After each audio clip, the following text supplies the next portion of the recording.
percaya kami punya Allah yang hidup. Kami yakin, kami bersyukur kami punya Allah yang luar biasa, Allah yang kami sembah dalam nama Yesus Kristus. Terima kasih Tuhan buat pagi yang begitu indah ini ya Tuhan, pagi yang begitu cerah, sehingga kami dapat bersekutu di dalam bait-Mu ya Tuhan, memuji memuliakan nama-Mu, mendengarkan firman-Mu ya Tuhan. Pakai hamba-Mu ini ya Bapak, urapi hamba-Mu, mulut bibir dan lidahnya untuk menyampaikan firman-Mu ya Bapak, utarakan isi hati dan isi kehendak-Mu ya Bapak melalui firman ini. Berkati ibadah hari ini dari awal pertengahan hingga akhir ya Bapak. Engkau yang bertahta, Engkau yang berkenan atas ibadah ini ya Bapak. Sembunyikan kami semua di balik salib-Mu ya Bapak. Dalam nama Yesus Kristus kami berdoa dan mengucap syukur. Haleluya. Yang kedua, silakan duduk. Shalom. Shalalalalalalam. Beri salam kepada kanan, kiri, depan, belakangnya dan katakan, Yesus gue panutan banget.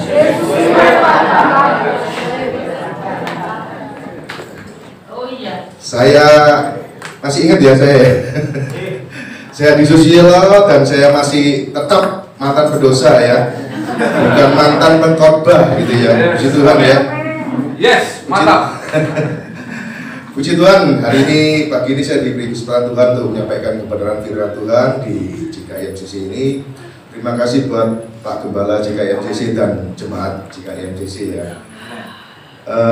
Hari ini temanya JKI-MCC kan ini ya, pemulihan dalam segala sesuatu gitu ya, complete restoration gitu ya, bahasa Inggrisnya ini.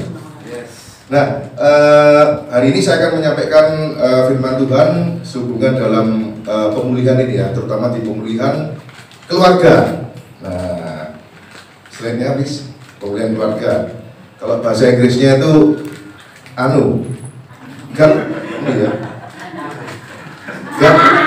God restoration in family relationship gitu ya. Duwowo nih bahasa Inggrisnya gitu ya. Nah, tentang pemulihan keluarga ini nanti akan saya akan bagi menjadi 3 bagian Bapak Ibu Saudara, yaitu pemulihan hubungan suami istri yang pertama, terus yang kedua pemulihan orang tua dan anak, yang ketiga adalah pemulihan hubungan saudara gitu ya. Nah, khusus pagi hari ini saya akan membagikan mengenai pemulihan hubungan suami istri ya. Sedangkan untuk yang kedua dan ketiga akan saya bagikan di ibadah yang keempat dan kelima ya Bu ya. Ini nubuatan ya, saya bernubuat JKI-MCC beludak jemaatnya gitu ya, sehingga ibadahnya hari Minggu bakal sampai 5 kali gitu ya. Amin saudara. Mari kita mulai firman hari ini, yaitu mengenai hubungan suami istri ya. Jadi satu hal yang harus kita ketahui bahwa pernikahan atau hubungan suami istri itu sangat sakral di dalam Alkitab kita ya. Bahkan Alkitab kita itu diawali dengan pernikahan Bapak Ibu Saudara, dan diakhiri juga dengan pernikahan. Yang diawali dengan pernikahan Adam dan Hawa ya, dan diakhiri dengan pernikahan anak domba dan gereja gitu ya. Gereja ya kita ini jemaatnya ya. Jadi nanti di akhir hidup kita itu Yesus akan menyambut kita sebagai mempelai pria, dan kita akan disambut sebagai mempelai wanita ya. Kalau hidupnya berkenan di mata Tuhan gitu ya. Kalau nggak berkenan langsung dicerai itu sama Yesus itu. Nah, kita lihat di slide yang kedua. Coba. Saya tuh tadi malam itu iseng-iseng itu nyari apa sih yang bikin, faktor-faktor apa sih yang bikin hubungan rumah tangga atau pernikahan itu bubar gitu ya. Terakhir akhirnya saya dapat 5 hal gitu ya, 5 hal yang sangat amat. Nah, ini dia. Kita tahu ya tulisannya ya. Jadi ada 5 faktor tertinggi penyebab perceraian di Indonesia ya. Terus sekedar info lagi, Jawa Timur itu angka perceraiannya tertinggi nomor 2 di Indonesia Bapak Ibu Saudara. Jadi tapi yang di luar ini ya,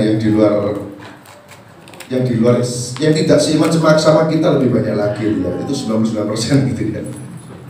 99% yang gak seiman sama kita itu. Yang seiman sama kita itu ya mungkin 0,berapa% gitu ya.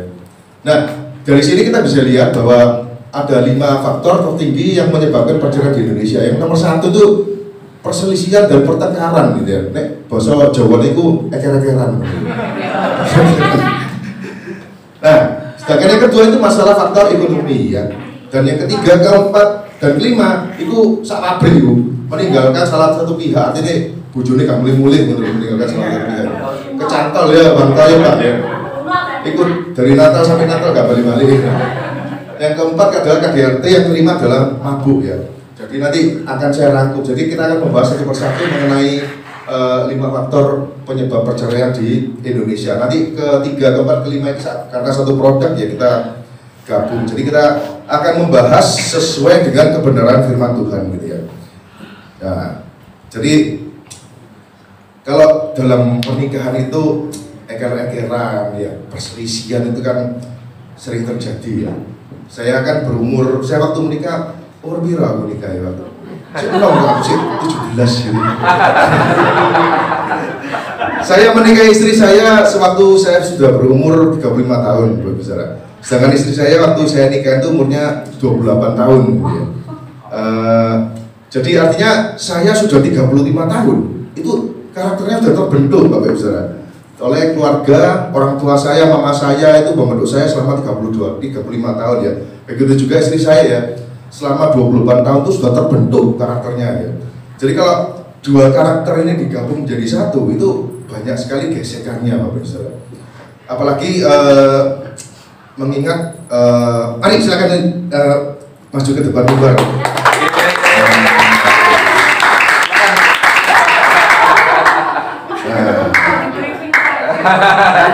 Ini kan kami menikah nih ya. Tapi karena ada banyak sekali perbedaannya gitu ya. Perbedaannya pertama, kita berdua ini beda etnis. Saya dari etnis Tionghoa, sedangkan saya dari etnis Indonesia atau istilahnya itu pribumi gitu ya. Jadi kita akhirnya ada sedikit perbedaan lagi gitu ya. Dan kedua, kami berdua dari suku yang berbeda. Istri saya dari suku Batak, saya dari suku Jawa. Ada yang dari Batak di sini? Tidak ada ya. Kalau di Jakarta banyak Bu itu yang supir B, supir B. Saya ke Jakarta kira-kiranya perselisihannya sama orang Batak ini. Belum lagi masalah ini, Bapak Ibu Saudara, agama. Jadi waktu kami menikah itu istri saya Muslim, saya Kristen gitu. Jadi tambah jauh lagi gitu jaraknya. Ini kak gandengan gak iso wisan. Ini nek nonton bioskop ini selisih 4 baris gini. Tapi kami berdua sepakat Bapak Ibu Saudara. Next.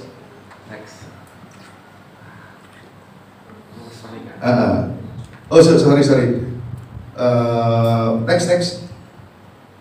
Next.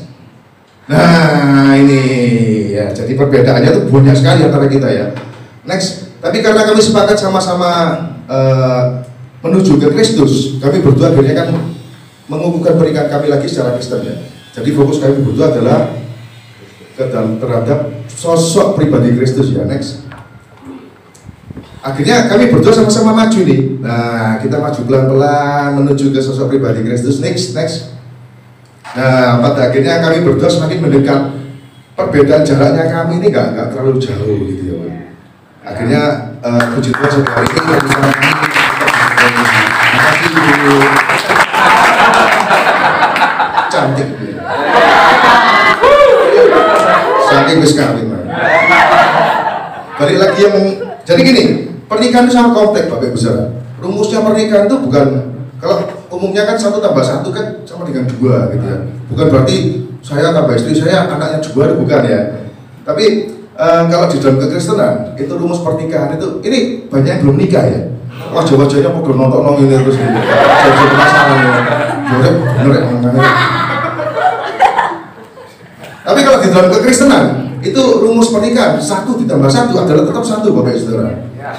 Karena di dalam pernikahan secara Kristen itu di saat kita menikah, memutuskan untuk menikah itu kami harus meninggalkan atau mematikan separuh dari keinginan kami, separuh dari apa ya istilahnya ya, kebiasaan kami itu kami matikan separuhnya. Begitu juga istri saya, separuhnya harus dimatikan, harus ditinggalkan gitu ya, agar kami berdua bisa bersatu. Jadi rumusnya yang betul adalah next.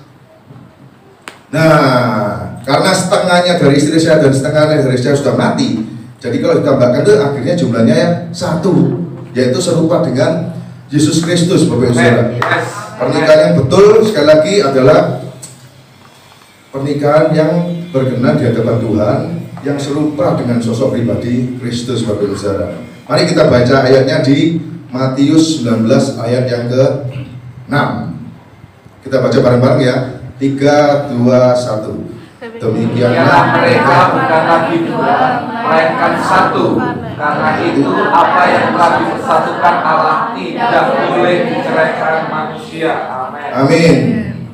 Nah, jadi dari sini kita tahu ya bahwa dua menjadi satu kalau dalam hal di dalam ayat ini ya seperti tadi itu Bapak. Kita berdua asalnya dari latar belakang yang berbeda, tetapi setelah kami mematikan separuh dari kami, akhirnya kami menjadi satu gitu Bapak Saudara, dalam suatu pernikahan kudus ya. Di saat kami benar-benar mematikan separuh dari hidup kami itu, dan kami juga mengukuhkan lagi pernikahan kami secara Kristen, itu kami merasakan sesuatu hal yang luar biasa ya. Jadi kami merasakan damai sejahtera, berkat yang luar biasa, sukacita itu baru 8 tahun terakhir ini ya istilahnya. Di saat kami benar-benar menyerahkan rumah kami untuk persekutuan doa. Rumah kami juga setiap Selasa ada persekutuan doa ya. Terus kami juga menyerahkan hidup kami untuk PTBCC gitu ya. Itu kami benar-benar diberkati luar biasa sama Tuhan. Rumah tangga kami penuh damai sejahtera.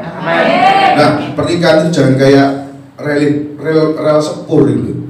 Rel sepur itu jalan dewe-dewe, ya kan? Itu dari ujungnya barat Jawa, yaitu pelabuhan atau stasiun Merak ya. Stasiun Merak itu di Banten, sampai stasiun Ketapang, Banyuwangi, itu relnya gak nyambung. Jadi jalan dewek gitu relnya. Alangkah baiknya pernikahan enggak, jangan sampai kayak rel kereta api ya. Jalan dewe-dewe, gak pernah ketemu itu sampai kapan enggak pernah ketemu. Soalnya ya itu tadi karpe dewe, sing wedoke sing lanang ya karpe dewe ya gak nyambung akhirnya. Tapi nek rel sepur itu nyambung malah modiar sepur itu.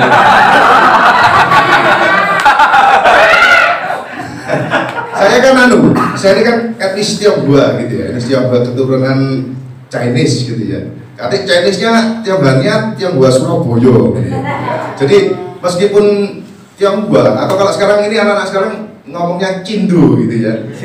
Cindo itu Cina Indonesia gitu ya. Lebih keren lagi Cindo. Nah, saya ini kan Cindo Surabaya. Cindo Surabaya itu bahasanya itu beda sama Cindo-Cindo yang lain gitu ya. Karena pertama jujur Cindo Surabaya itu tidak sepenuhnya bisa bahasa Mandarin gitu ya. Bahasa Mandarinnya itu bahasa Mandarin Pasaratoman itu. Dari mama saya nih. Ini kebetulan nama Pasaratom mama saya nih. Jadi kadang istri saya kalau dengarkan saya ngobrol sama mama saya plonga, aku mau ngobrol. Nah kamu kan gini, lu nek pengen cak bakso itu ya, sing hojek itu bopigi itu sana gitu loh. Jadi bopigi itu pergi gitu ya. Jadi Cindo Pasaratoman lu ngomong kan anu. Nanti lu nek mau sing hojek itu anu dek kiri jalan marine enggok-enggokan itu loh. Cindo Surabaya juga ngomong gitu. Dan kamu kan gini. Ngomong sama saya sering ngomong gini. Dulu waktu saya masih zaman kekelaman gitu ya. Apa lu tuh kok gak bisa soge kayak konco lu gitu lah. Apa itu kenapa gitu ya? Tiba ngomongnya apa gitu. Kejauh sana lu, kerja itu lu. Nek enggak lu nanti minta auto lu ngambil konco lu itu, nanti cek disampaikan gitu ya. Jadi istri saya kalau dengarkan saya ngomong sama mama saya kadang bingung, bos apa gitu. Mama saya kalau ngomong laci itu sorogan gitu. sembunyi itu singiden gitu. Itu bahasa tekan di. Begitu juga saya ya. Saya dengarkan istri saya ngobrol sama keluarganya mereka itu juga rodok ngopo gitu. Istri saya kalau ketemu sama, jadi orang Batak kalau ketemu sama orang Batak itu kan namanya ala kita nih. Artinya orang kita nih. Juga kalau saya ketemu ini pasti ngomong ise guarmu. Siapa namamu ya. Jadi saya agak sedikit banyak belajar gitu ya. Mas Mario ngomong kan ke orang berantem gitu, lebih orang ngeker-keran gitu. Siapa nih?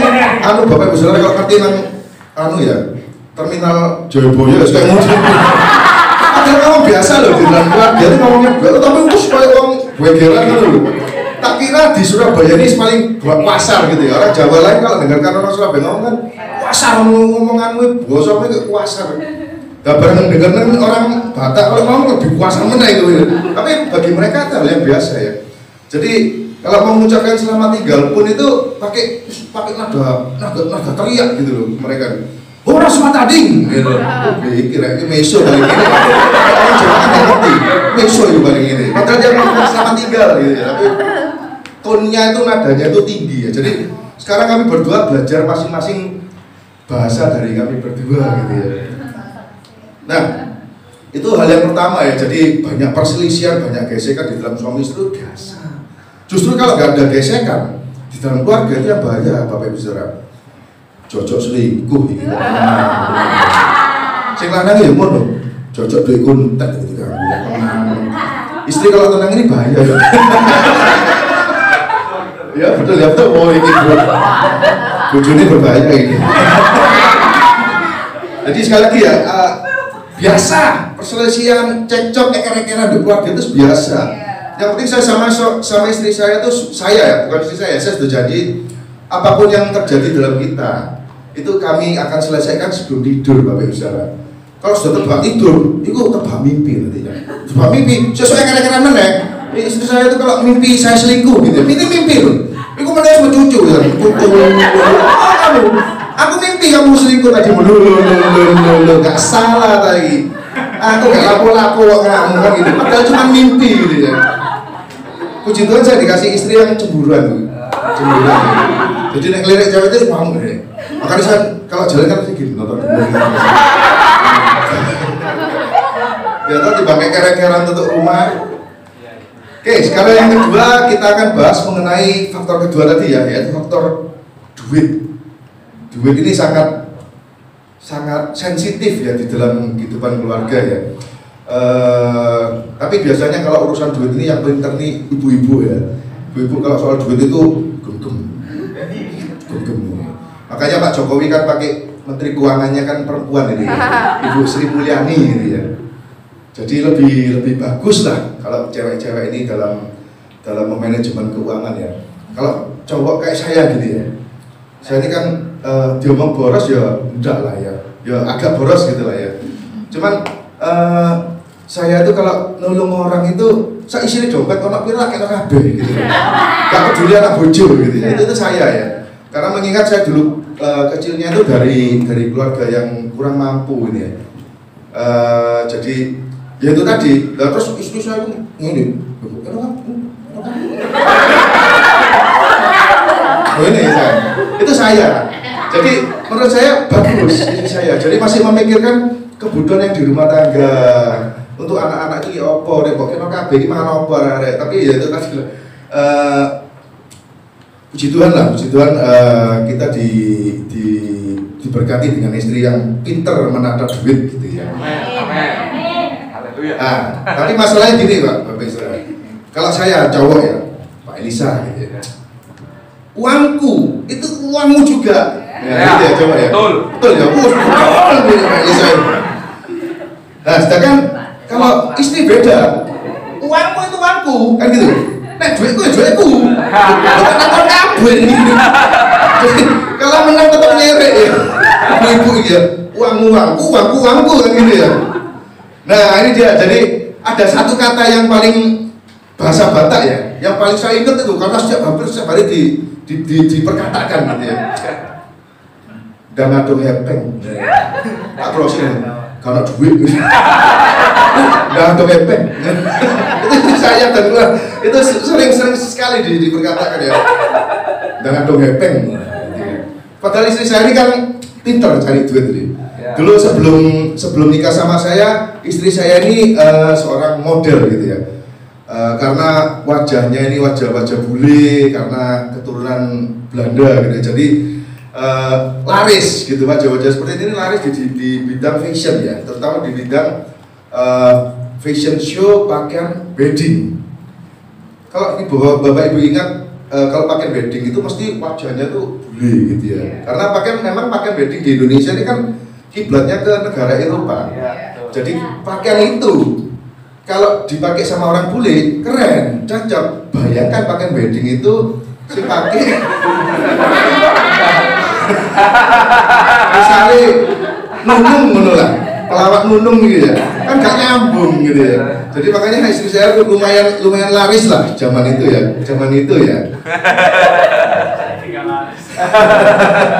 Untuk pemotretan baju desainer juga pakai istri saya, juga untuk model iklan itu zaman itu sebelum nikah sama saya itu banyak sekali istri saya menerima jobnya gitu. Tapi semenjak 2011, nah ini di saat sudah menikah dengan saya gitu ya, saya agak kurangi, bukan menyetop ya, saya agak kurangi istri saya untuk bekerja gitu ya. Saya agak stop sedikit-sedikit, kita lebih selektif lah dalam menerima job ya. Dan itu pun kalau istri saya menerima job pun dengan izin dari saya ya sebagai suaminya ya. Jadi meskipun tabungannya istri saya dulu sebelum nikah sama itu saya itu lumayan banyak gitu ya, tetap nek ditakoi duit kamu dan hepeng. Artinya itu duitku cocok diurus sih. Duitku bagaimana ya? Itu karakter perempuan ya. Jadi bapak-bapak harap memaklumi karakternya perempuan ya, seperti itu ya.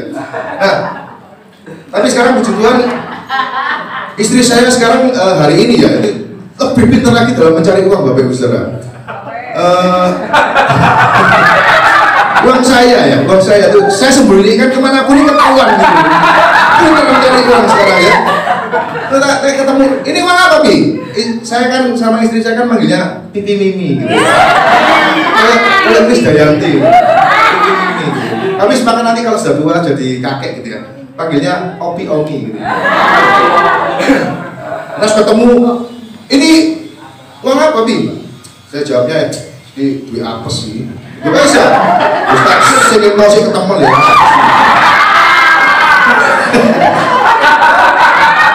Saya sudah gitu cuma bisa berserah ya pada Tuhan ya. Kiranya Tuhan berkenan memberkati saya lebih gitu ya. Kadang kita kan nggak ngaku, cowok-cowok bapak-bapak ini kan nggak ngaku ya. Oleh ini petang juta sedikit nosik ya, terus ya 1 juta ini sedikit nosik ini dapatnya 3 juta nih. Tapi nggak salah loh, bukan dosa. Kadang memang beberapa dulu saya pernah merasakan ya, gaji saya itu memang waktu itu sumpah malah ngomong kosong 4 juta gitu ya. Tapi kan ada komisi ini, ada insentif segala macam ya. Yang kita laporkan ke ibu tukang pajak ini kan cuma 5 juta. Kita sih kan watongnya dewe gitu kan gitu.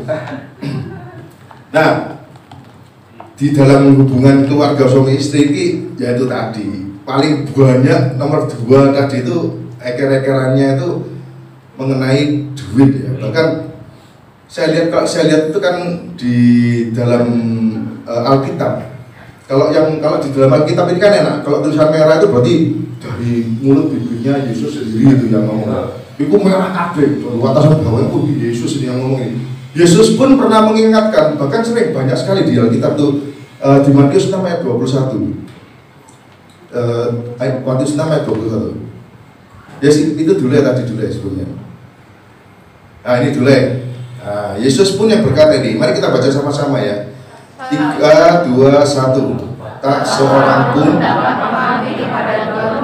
karena jika demikian ia akan membenci yang seorang dan mengasihi yang lain, atau ia akan setia kepada yang seorang dan tidak mengindahkan. Kamu tidak dapat mengabdi kepada Tuhan dan kepada Mamon. Kepada Mamon, amin ya. Bahkan Yesus pun hampir membandingkan ya, menyamakan ya. Jadi manusia ini sangat amat antusias, sangat amat bernafsu, sangat amat tertarik dengan yang namanya mamon tadi deh. Karena di mana hartamu berada, di ayat yang sebelumnya ditulis karena di mana hartamu berada, di situ juga hatimu berada, Bapak Ibu Saudara. Apalagi kalau kita menikahi pasangan kita karena hartanya, itu lebih parah lagi, Bapak Ibu Saudara. Jadi kami berdua itu lebih tepatnya temannya istri saya ya. Temannya istri saya itu juga seorang model terkenal di Surabaya ya. Mukanya juga bule juga gini nih, keturunan Belanda juga ya. Keturunan mana ya, nggak tahu gitu. Jerman mungkin. Dia menikahi suaminya itu kaya raya. Suaminya itu punya pabrik besar di Surabaya. Pabriknya besar sekali dan kaya raya gitu. Dan punya agreement, mereka berdua ini punya agreement gitu ya. Agreement di bawah tangan, kontak kawin, tapi aku tetap main perempuan gitu ya. Dan perempuannya mau karena dia menikahi suaminya demi duitnya gitu ya. Cien gitu karena Cina bilang ya. Iya, sultan sekali Pak. Crazy rich istilahnya Pak sekarang. Crazy rich. Ini crazy rich seumuran saya. Dan itu mereka tahun demi tahun pernikahan mereka terus berjalan ya. Jadi saya dengar dari teman-teman yang lain itu ceritanya, wah parah kok Arek ini, parah sekali. Kalau main perempuan itu di rumahnya sendiri Pak. Jadi dia bawa pulang perempuan lain dan berganti-ganti itu perempuannya. Dia bawa pulang perempuannya main di rumah, di mana di rumah itu ada istrinya. Atau mungkin saking gedene ngono ya Mbak ya. Jadi saking gedene kamarnya 20 gitu mungkin enggak tahu gitu ya. Omahku ya ketemuan. Wah. Kok aduh iku ketok ya. Ini mata elang, hidung serigala ini. Dari jauh itu kebusukan sudah bisa ditangkap ya. Nah, kelihatannya yang perempuan memang di sosial media itu kan hidupnya mentereng ya. Oh, tasnya yang 1 miliar, tasnya tuh 1 miliar itu kok ruko tasmu itu. Karena tasmu ambil ruko ya. Terus pokoknya mobilnya juga memang, tapi saya yakin dan percaya itu di dalam hatinya itu tidak ada damai sejahtera dan sukacita ya. Kelihatannya tok casingnya tok mewah mentereng tapi dalamnya kosong gitu ya. Beda dengan wajah-wajah Bapak Ibu Saudara yang ada di sini.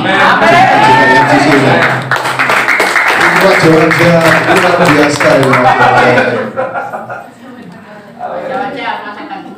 Ya. Wajah pinjol Bu, wajah pinjol.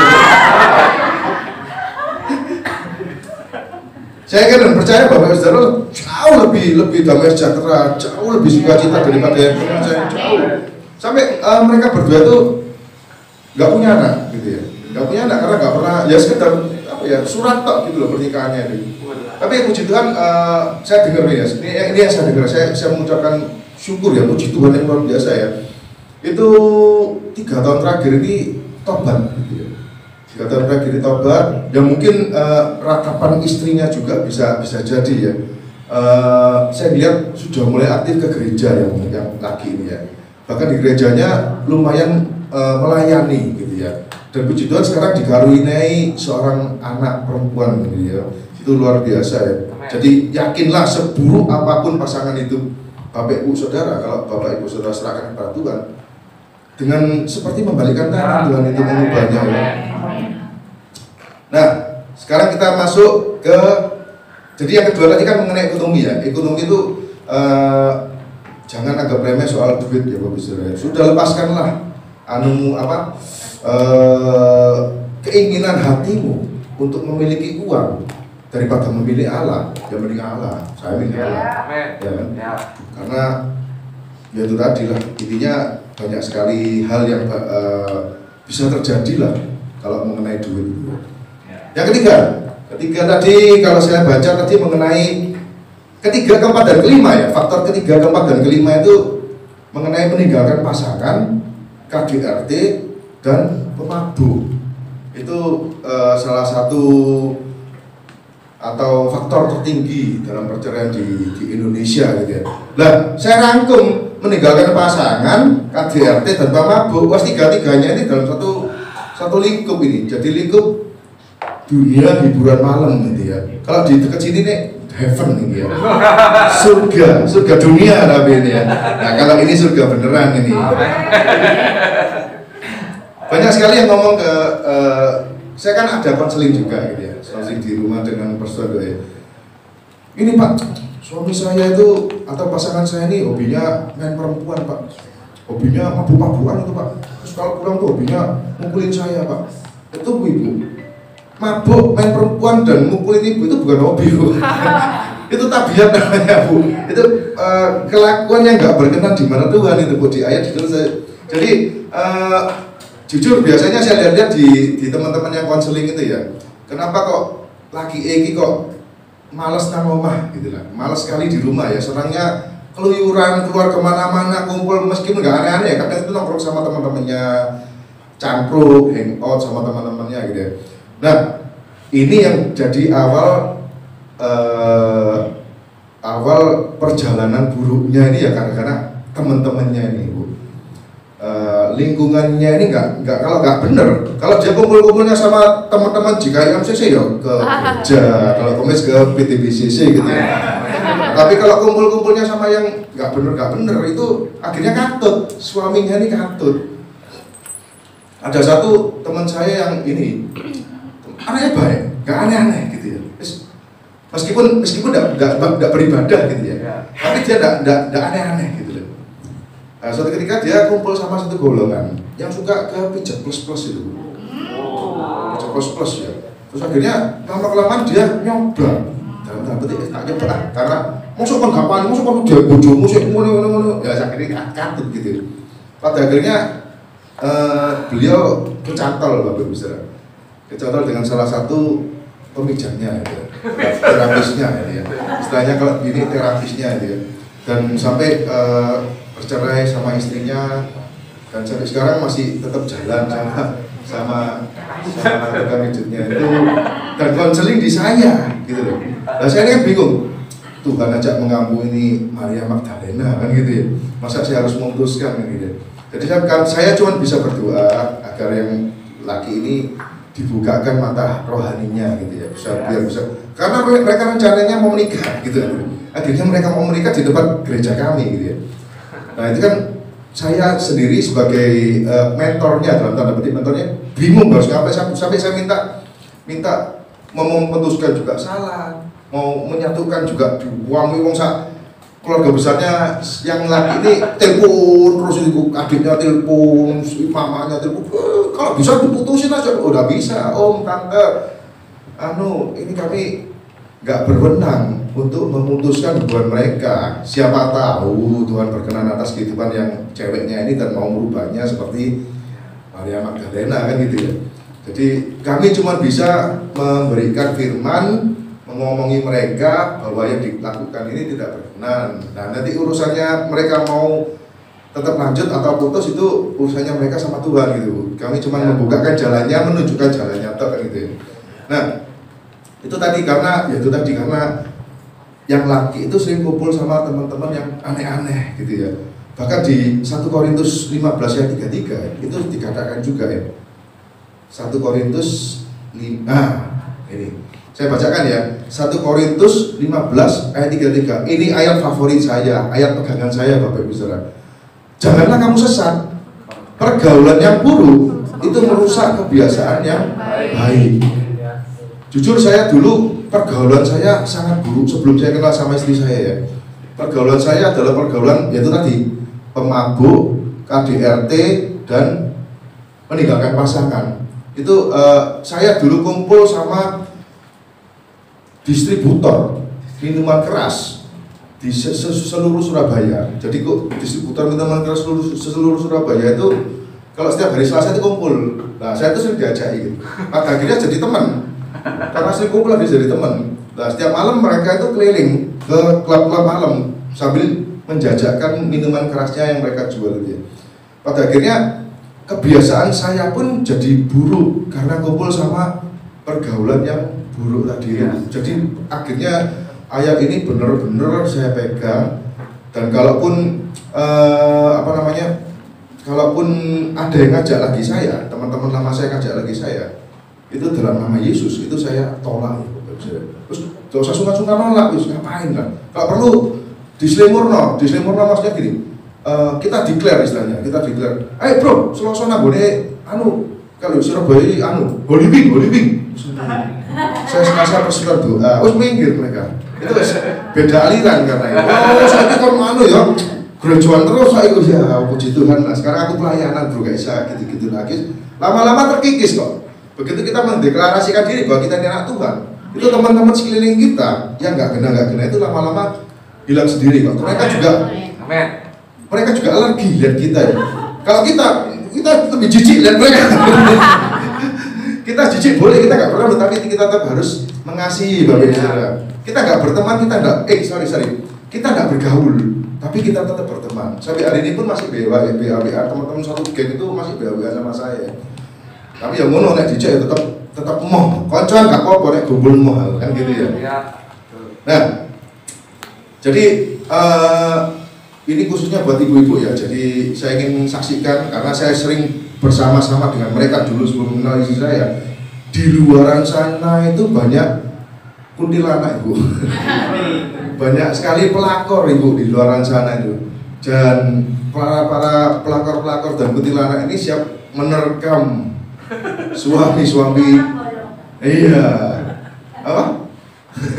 Siap-siap menerkam suami ibu gitu ya, sehingga suami ibu betah di sana dan akhirnya meninggalkan rumah, meninggalkan pasangan gitu ya.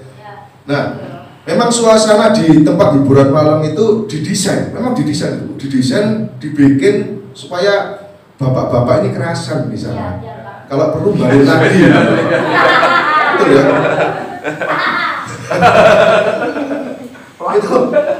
itu laki-laki di sana itu dilayani seperti raja Bapak Ibu Saudara. Jadi karena ya itu tadi lah, ini hubungannya sama ibu-ibu juga ya, karena kadang itu laki-laki itu kan bapak-bapak itu kan capek, mau bosku ngomel-ngomel ya, targetnya nggak tercapai gitu ya. Sampai rumah ketemu bujune gitu. Ini awut-awutan gitu. Mari bersih rumah kan, gak paes kan, gak make up gitu ya. Ibu-ibu kan kalau teropos, tas-teran gitu. Separuh lari sih kan separuh. Gak make up gitu ya. Supaya mulai kayak mak lampir gitu. Salah lagian sampai rumah istrinya ngajak berantem gitu ya. Pak, ini loh. Shopee kuntek, Shopee ya. Shopee kuntek iki sino apa? Transferan kok. Iki GoPay kuntek saya enggak bisa aku enggak iso check out keranjang di Shopee dan Tokped ini ya. Burung lagi nek sumpek itu ibu-ibu kan, Pak, ini lah. Sumpek ngurus arek kesel aku. Kayak kita healing lah. Kita healing di Bali gitu ya. Ada nang Bali nang kene Gresik itu nang Gresik. Lamongan lho ana wisata Bali, Lamongan atau padha nonton laut ya. Oh, kira-kira jadi suasana di rumah itu kayak zaman perjanjian lama gitu loh istilahnya. Wong keren tuh mata ganti mata gigi ganti zamane itu kan gak nyaman bagi suami itu. Rumah mulai sumpek iki rek. Gorong meneh petek-petek mertuanya itu ngomel lah ya, bersungut-sungut kayak zamannya Israel di padang gurun udah bersungut-sungut, gak nyaman aku udah mas tak melok kocok-kocok gue. Akhirnya itu tadi, jadi ada sebab akibat gitu ya Bu ya, sebab akibat di yang menyebabkan hal ini terjadi gitu ya. Jadi saya nggak bisa nyalakan, jadi kan kalau melihat suatu masalah itu kan harus case by case gitu ya. Kita tidak bisa 100% menyalahkan suaminya, kita juga tidak bisa 100% menyalahkan istrinya. Kita harus memilah-milah satu persatu. Kita kupas satu persatu. Apa sih penyebabnya seperti ini? Ya. Nah itulah salah satu tadi yang menyebabkan kita tidak nyaman, suami-suami nggak nyaman tinggal di rumah ya. Akhirnya ya itu tadi ke tempat hiburan malam satu sana. Ya ini yang saya cari. Nah ini yang saya cari, yang nggak saya dapatkan selama ini di rumah saya. Aku tak nangkini aja malas mulia omah. Akhirnya mereka mabuk-mabukan gitu ya, main perempuan, tutup rumah ngamuk-ngamuk mabuk, bojoe ngomel-ngomel dipukul KDRT itu yang siklus lingkaran setan yang terjadi adalah seperti itu, Bapak Ibu Saudara. Dan sebetulnya dari awal pernikahan itu di Alkitab itu Tuhan menciptakan Hawa itu adalah sebagai penolong yang sepadan, Bapak Ibu Saudara, kepada Adam. Jadi kita harus mengikuti rancangan awal Tuhan menciptakan Adam dan Hawa itu sebagai apa, itu harus kita ikuti sampai hari ini kalau bisa, Bapak Ibu Saudara. Suami alangkah baiknya kalau cari istri itu yang bisa menjadi penolong yang sepadan ya, bukan cari pembantu.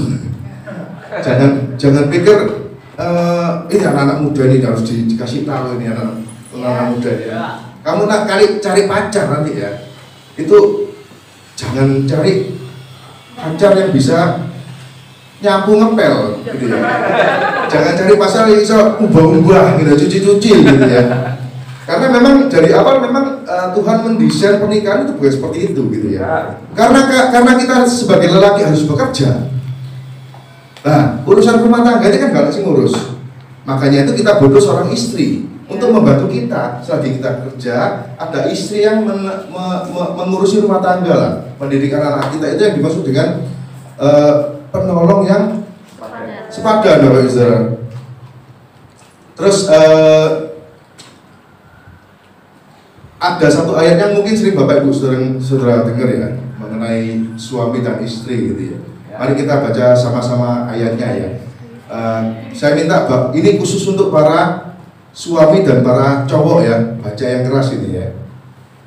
Di Efesus 5 ayat 25, khusus cowok dan para suami ya. 3, 2, 1. Hai suami, kasihilah istrimu sebagaimana Kristus telah mengasihi maka dan telah menyerahkan dirinya. Oke. Juga ada di ayat berikutnya, jadi kita skip ke ayat yang ke-28 sampai 30. Ini bagus sekali nih. Oke, 3, 2, 1. Demikianlah juga suami harus mengasihi istrinya sama seperti ibunya sendiri. Siapa yang mengasihi istrinya mengasihi dirinya sendiri, sebab tidak pernah orang membenci tubuhnya sendiri, tetapi mengasihinya dan merawatnya sama seperti Kristus terhadap jemaat, karena kita adalah anggota tubuhnya. Jadi Bapak Ibu Saudara, terutama para suami, terutama para cowok-cowok ini ya, cowok-cowok, kalian gen apa ya? Generasi apa ya?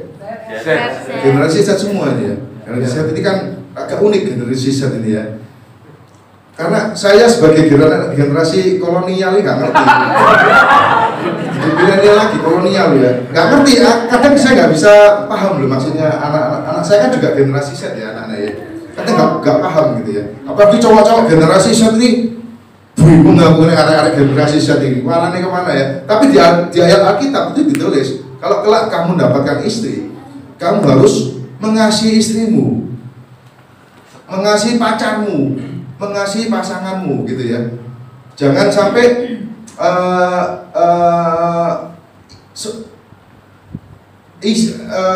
instingnya perempuan atau kebutuhan seorang perempuan itu adalah cuma dikasihi gitu ya. Yaitu kasih sayang. Nah, atau juga kasih duit gitu. Kasih duit habis perkara gitu.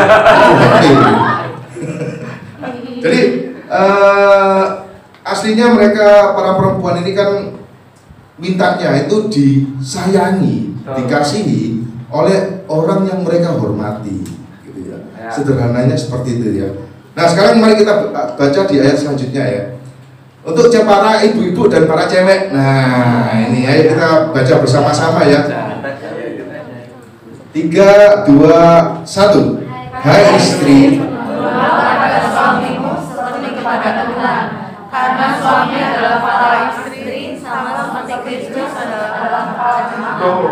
Dialah yang melakukan tubuh, karena itu sebagaimana jemaat terhadap Kristus. Demikian juga istri kepada suami dalam segala sesuatu. amin.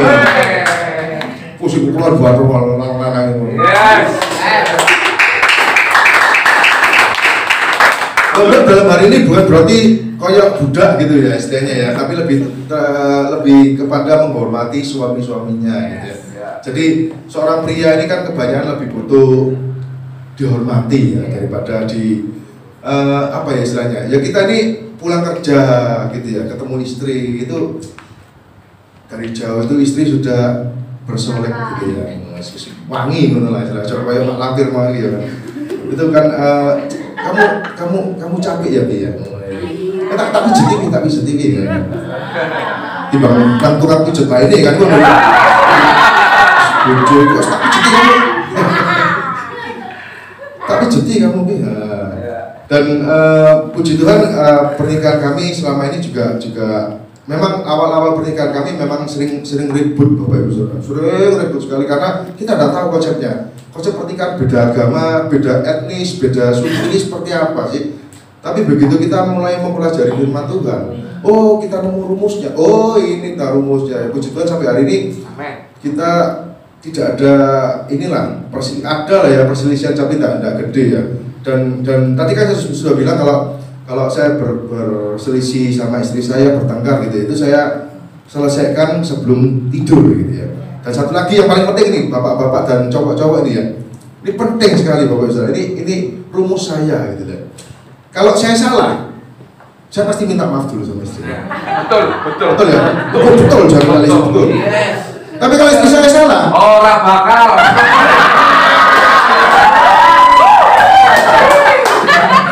tetap saya minta maaf. Kamu yang mulai salah. Tetap saya minta maaf. Jadi karena laki ini lebih gak gengsian gitu kan. Kalau cewek itu kan lebih pakai hati ya Bu ya. Jadi masuk salah aku itu malu gitu ya. Untuk minta maaf itu malu ya. Nah itu alangkah baiknya kalau kita mulai dulu. Mas Yosin salah sing wedok lho. Istri kita, pacar kita salah, betul ya. Kalau pacar kita salah, tetap sing minta maaf sing laki gitu ya. Nah itu sampai hari ini tetap kami banyak sekali perbedaan kami banyak sekali, tapi tidak ada yang tidak mungkin dalam nama Tuhan gitu ya. Dalam Yesus itu semuanya memungkinkan ya. Jadi ibu-ibu rumusnya kepada bapak-bapak suaminya itu cuma satu. Suami-suami itu pengen dihormati oleh seseorang yang mereka sayangi, kasih gitu ya. Dan kasih dari bapak-bapak kepada istrinya itu seperti kasihnya Yesus kepada kita gitu ya. Itu di dalam artinya apa sih? Artinya Yesus itu rela mati loh Bapak Saudara kita. Saya juga sama kok sama istri saya ini kan, saya mengasihi dan mencintai istri saya gitu. Saya sering bilang ke istri saya itu gini, Mimi, aku ini rela mati loh buat kamu. Aku rela menyerahkan hidup saya nih buat kamu ya. Jadi tetap balik ujung-ujungnya jangan dong hepeng. Aku gak butuh kasih sayang, aku butuh duit. Oke, demikianlah firman Tuhan hari ini. Semoga memberkati.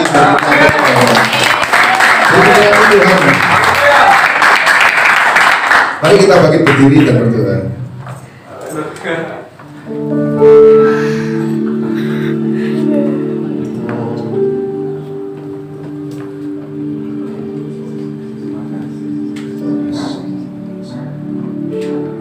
Tuhan Yesus Kristus panutan kami, hamba-Mu telah selesai berbicara. Tutup bungkus firman-Mu ini dengan darah-Mu yang kudus, materaikan dalam setiap hati kami Tuhan, agar firman-Mu dapat bertunas, bertumbuh di hati kami, serta berbuah melalui pikiran, perkataan, dan perbuatan kami Tuhan. Bukan suatu kebetulan kalau hamba-Mu ini diberi kesempatan membagikan firman-Mu di gereja JKMCC ini ya Bapak. Hamba yakin dan percaya Engkau telah mengutus hamba-Mu ini agar banyak jemaat JKMCC yang diberkati melalui firman-Mu ini. Mari peluk pasangan ini Bapak Ibu Saudara kalau ada. Bergandengan tangan juga boleh. Yang enggak ada, angkat tangan kanan Anda dan taruh tangan kiri Anda di dada. Mari kita berdoa. Hamba berdoa bahwa khususnya buat jemaat JKMCC ini, kiranya Tuhan berkenan memulihkan kembali hubungan rumah tangga mereka. Khususnya Engkau pulihkan hubungan kembali suami istri. Seperti mujizat pertama yang Kau lakukan di dalam pernikahan di Kana ya Bapak, Kau juga berkati hubungan suami istri jika jemaat JKMCC ini dengan anggur-anggur baru yang lebih manis kembali tercurah dalam kehidupan mereka ya Bapak. sehingga rumah tangga mereka semakin harmonis, semakin penuh sukacita, semakin damai sejahtera ya Bapak. Kau berkati juga rumah tangga mereka di setiap aspek kehidupannya ya Bapak, baik ekonomi mereka, studi anak-anaknya, maupun kesehatan seluruh anggotanya ya Bapak. Engkau urapi para pria di JKIMCC ini ya Bapak, seperti Engkau mengurapi Boas ya Bapak, yang begitu mengasihi Ruth, juga seperti Engkau mengurapi Yusuf yang begitu mengasihi Maria ya Tuhan. Lalu Bapak juga berdoa untuk para wanita yang ada di dalam JKIMCC ini ya Bapak, untuk lebih menghormati suaminya ya Bapak, seperti Sarah terhadap Abraham. Hamba serahkan seluruh ibadah hari ini, seluruh doa ini yang di dalam tangan-Mu ya Bapak. In Jesus mighty name we pray. Dan semua yang diberkati sama-sama katakan amin.